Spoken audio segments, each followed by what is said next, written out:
Selama 5 hari ditutup karena dikunjungi wisatawan yang positif COVID-19, supermarket Lai akhirnya kembali buka. Pihak supermarket Lai juga melayangkan somasi kepada wisatawan yang positif dan mengancam akan dipidanakan jika tidak minta maaf secara terbuka. Supermarket Lai di Jalan Semeru, Kota Malang yang sempat ditutup selama 5 hari usai dikunjungi wisatawan pasangan suami istri dari Kalimantan Timur yang mengaku positif COVID-19 per Sabtu kembali dibuka. Sebelumnya, supermarket ini ditutup selama 14 hari oleh Satgas Covid Kota Malang.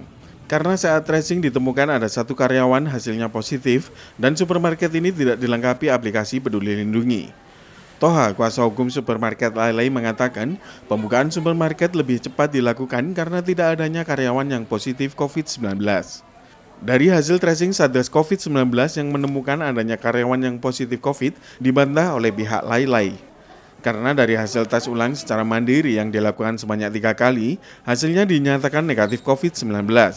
Setelah adanya hasil tes karyawan yang negatif COVID-19 dan kelengkapan aplikasi Peduli Lindungi yang sudah dipasang, Satgas Covid Kota Malang kembali memberikan izin untuk membuka supermarket tersebut. Selain kembali dibuka, pihak supermarket Lai juga melayangkan somasi kepada wisatawan pasangan suami istri dari Samarinda yang positif COVID-19 namun jalan-jalan di Kota Malang serta mengunjungi supermarket Lai yang kemudian unggahannya viral di media sosial Facebook. Pihak Lai mensomasi Pak Sutri yang positif COVID untuk meminta maaf secara terbuka karena menyebabkan kerugian hingga ratusan juta selama 5 hari tutup. Jika dalam kurun waktu 3 hari tidak meminta maaf, maka akan digugat secara pidana maupun perdata. Sebelumnya warga dibuat geram dengan unggahan warganet di media sosial Facebook di akun Reza Fat Adrian yang mengaku tengah positif COVID, namun justru pamer tengah berwisata di Kota Malang dan Kota Batu. Bahkan ia juga menyertakan lokasi keberadaannya saat berbelanja di supermarket.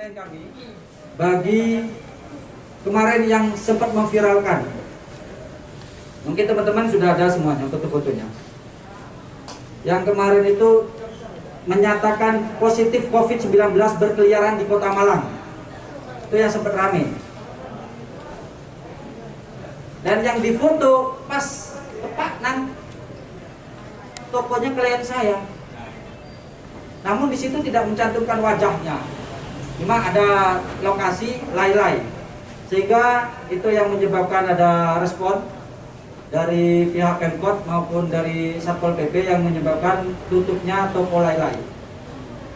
Itu saya sampaikan kepada yang bersangkutan 3 kali 24 jam untuk meminta maaf beserta dengan klarifikasi terkait dengan pemberitaan yang dengan bangganya menyatakan saya positif COVID-19 namun masih bisa berkeliaran. Untuk minta maaf melalui media. Apabila dalam jangka waktu yang sudah kami tentukan tidak ada permintaan maaf, tolong dicatat, kami akan mengambil langkah hukum, baik pidana maupun perdata. Simon Alfredo melaporkan. Hujan yang masih turun dikhawatirkan akan membuat tembok pelengsengan pondasi jembatan Sebalo Pujon longsor kembali. Untuk mengantisipasi agar tidak longsor kembali, kendaraan berat seperti bus tidak melintas dan berhenti di rest area. Karena dikhawatirkan berat beban kendaraan dan getaran akan mengakibatkan terjadi longsor kembali. Beginilah yang terlihat di jalan alternatif penghubung Sebalu menuju Pujon Kidul dan beberapa desa lainnya di wilayah Pujon. Badan jalan tepatnya dekat jembatan terjadi longsoran tembok pondasi jembatan akibat hujan turun dan beratnya beban kendaraan yang melintas.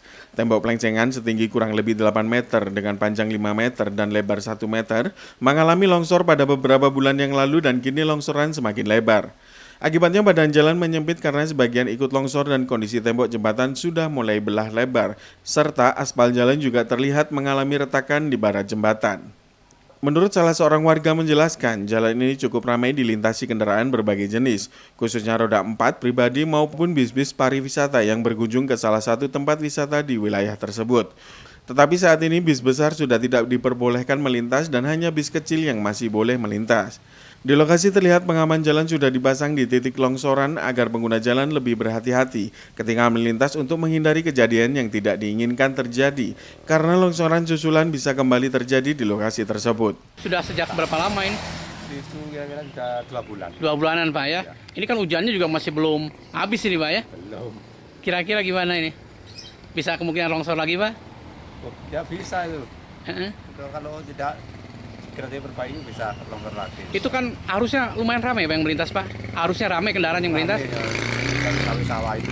Buka pesawat. Tapi bis sudah nggak lewat bis. Hah? Bis sudah nggak lewat bis.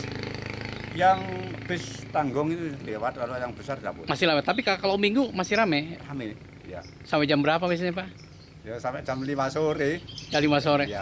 Setiap Sabtu Minggu ya. Ya Sabtu Minggu. Sabtu Minggu.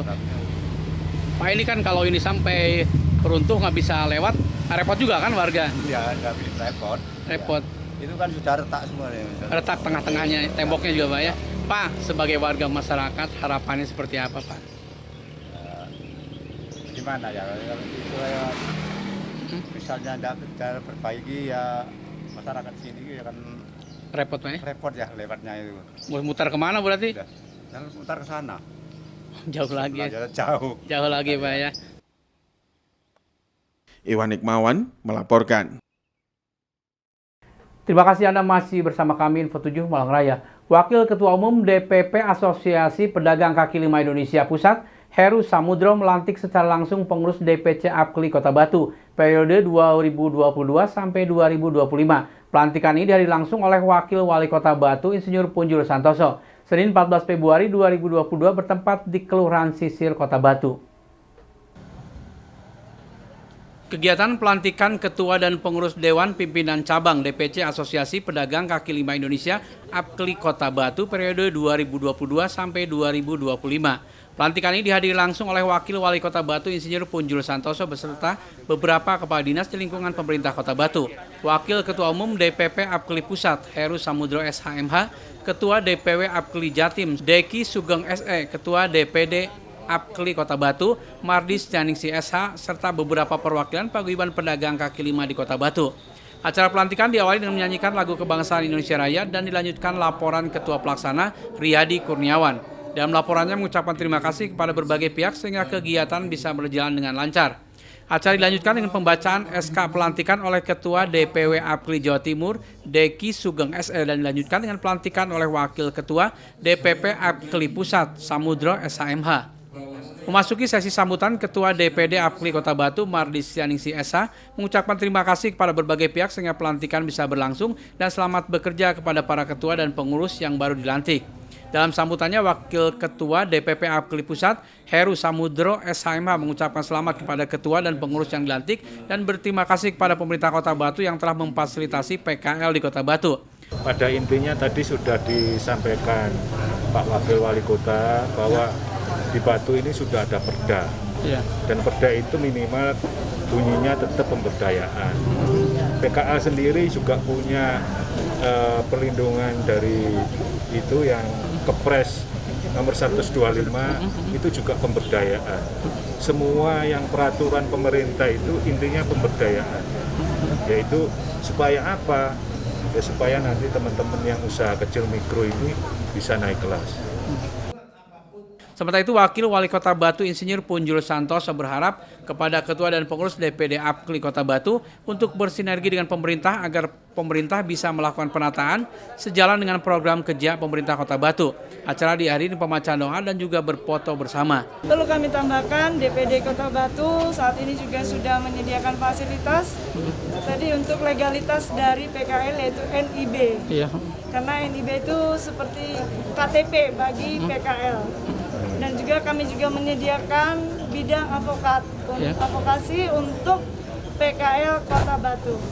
Akan kami dampingi selalu.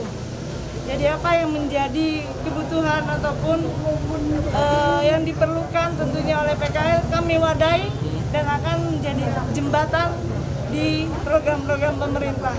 Program DPD Kota Batu yang kami laksanakan saat ini adalah pendataan anggota yang nantinya untuk pelengkapan program pembentukan koperasi primer gitu ya Pak Deki, koperasi primer, dan juga terlebih lagi kita juga membekali anggota ke depannya nanti untuk pelayanan higienis dan juga packaging karena itu sangat dibutuhkan oleh pelaku usaha sehingga nanti apa yang disampaikan Pak Deki UMKM Kota Batu bisa menjadi UMKM yang naik kelas.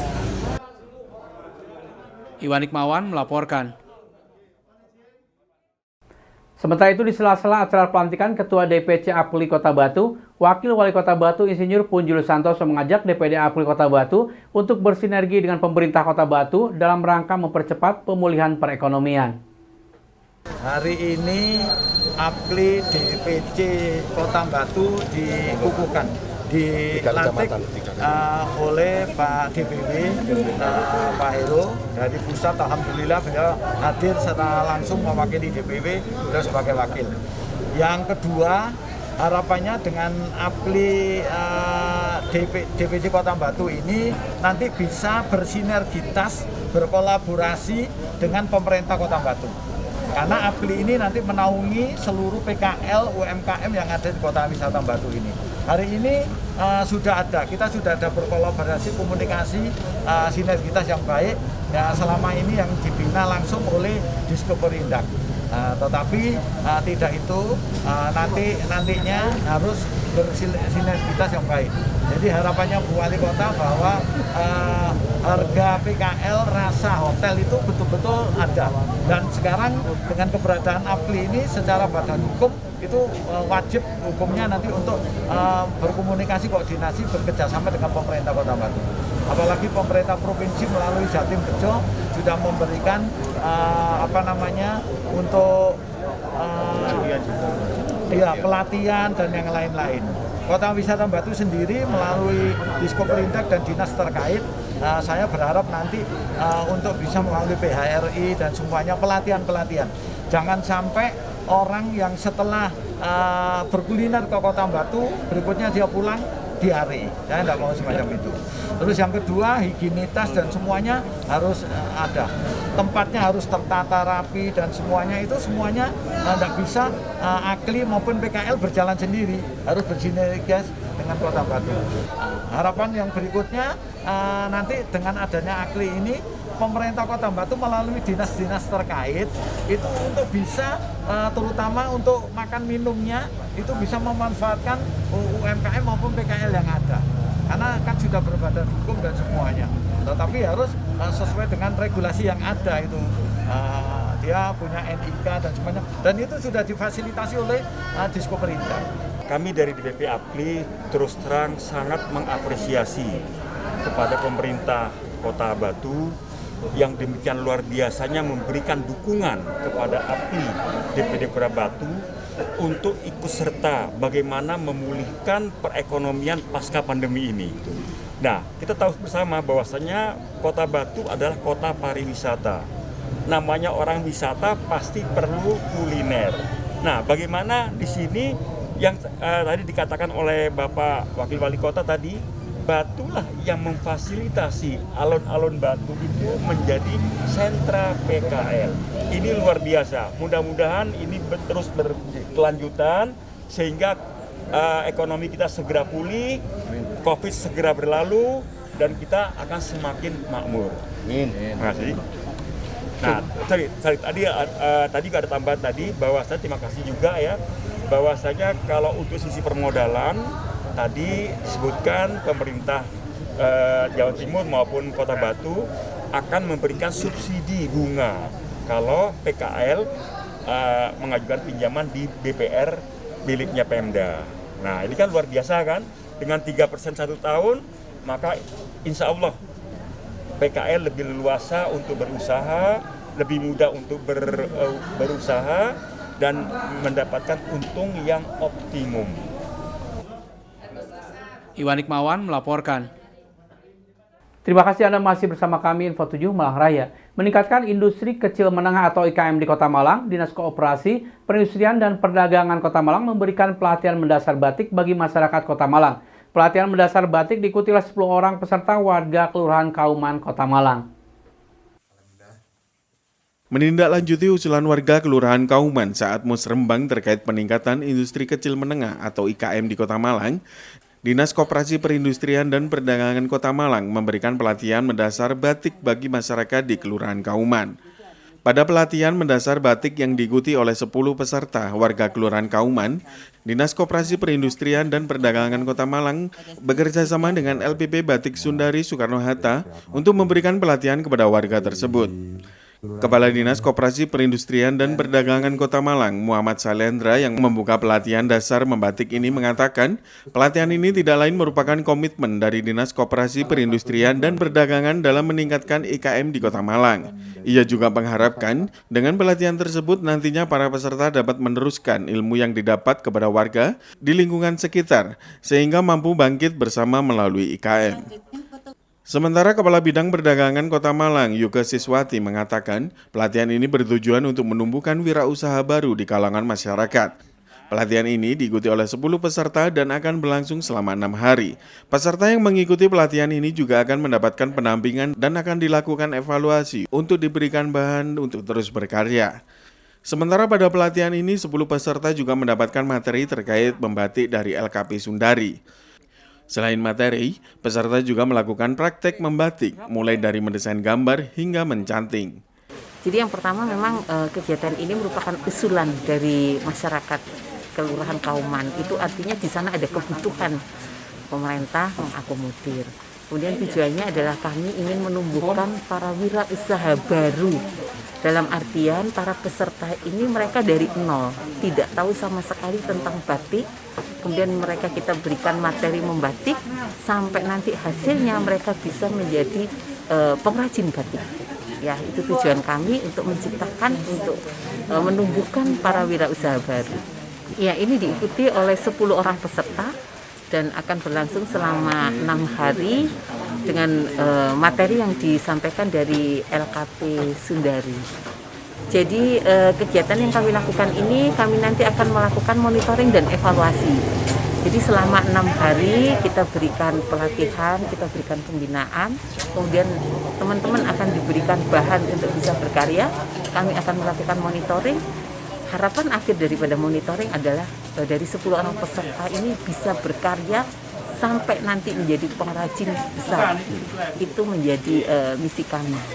Ya, jadi keterampilan membatik ini dari Diskopindak setiap tahun selalu mengadakan, tapi untuk tahun ini memang merupakan usulan hasil musrenbang dari Kelurahan Kauman. Dan di Kota Malang untuk para pembatik sudah berkembang. Ada hampir di 57 kelurahan ada pembatik. Nah, ini menjadi tugas kami untuk mengkoordinir, mengakomodir mereka menjadi satu komunitas batik untuk Kota Malang. Harapan kami tentunya di Kota Malang ini yang sudah terkenal saat ini adalah dengan wisata kulinernya. Kami berharap dari sisi wastra, tentunya dari batik, ini nanti bisa berkembang, bisa jalan seimbang dengan sisi kulinernya. Simon Alfredo melaporkan.